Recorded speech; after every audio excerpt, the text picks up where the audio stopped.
Celtic Myths and Legends by T.W. Rolleston. Chapter 6. Tales of the Ossianic Cycle. The Coming of Finn. King Cormac Mac Art was certainly a historical character, which is more perhaps than we can say of Conor MacNessa. Whether there is any real personage behind the glorious figure of his great captain Finn, it is more difficult to say.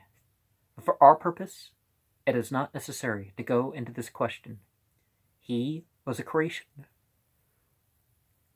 of the Celtic mind in one land and in one stage of its development, and our part here is to show what kind of character the Irish mind, likened to idealize, makes stories about. Finn, like most of the Irish heroes, had a partially Danann ancestry. His mother, Myrna, of the White Neck, was granddaughter of Nuada of the Silver Hand,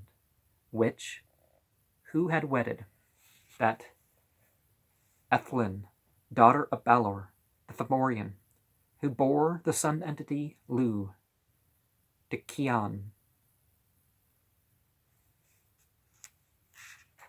Cool, son of Trenmore, was Finn's father.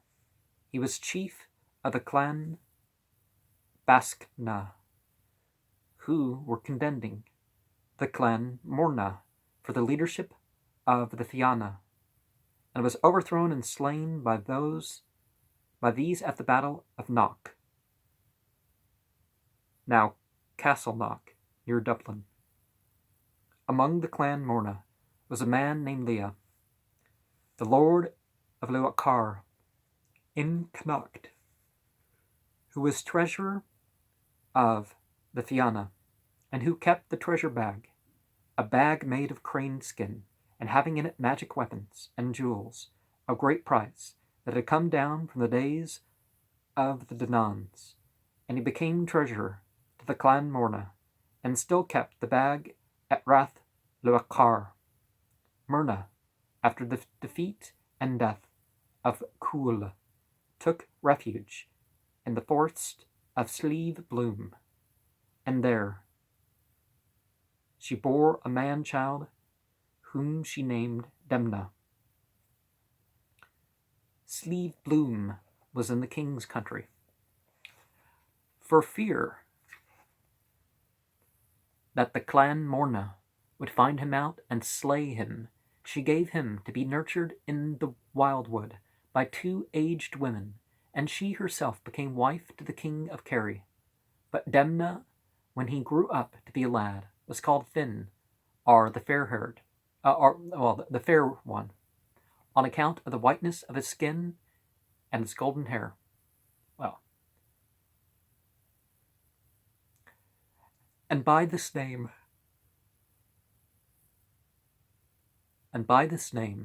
he was always known thereafter. His first deed was to slay Leah, who had the treasure bag of the Fianna, which he took from him. Then he sought out his uncle Crimmal, who, with a few other old men, survivors of the chiefs of Clan Baskna, had escaped the sword at Castleknock, and were living in much penury and affliction in the recesses of the forests of Connacht. These he furnished with a retinue and guard from among a body of youths who followed his fortunes, and gave them the treasure bag. And remember the gift of the Fairy Fire card from the Fairy Wicca Tarot series that can kind of tie into that, right?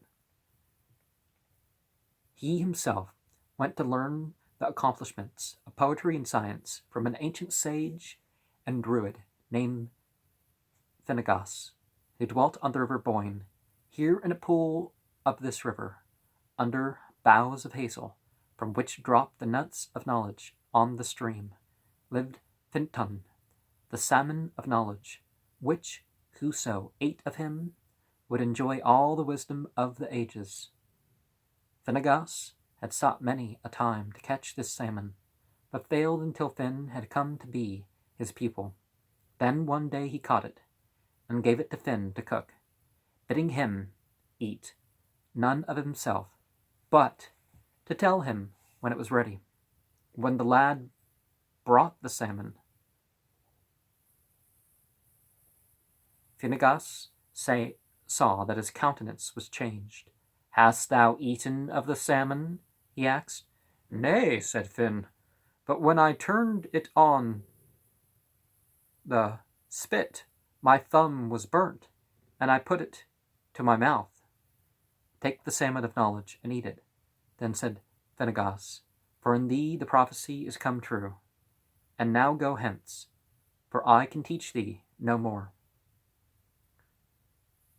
And remember how salmon, in terms of the earth, the water suit, well, obviously fish, right?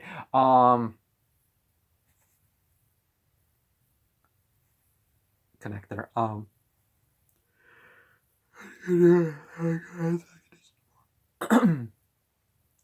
After that, Finn became as wise as he was strong and bold, and it was said that whenever he wished to divine what would befall, or what was happening at a distance, he had but to put his thumb in his mouth and bite it, and the knowledge he wished for would be his.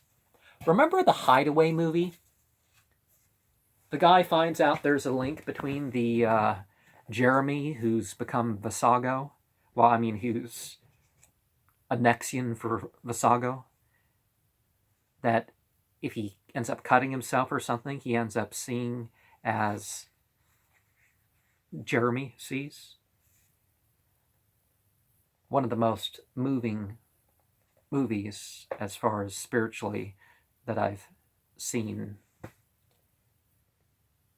at least early on, was that movie.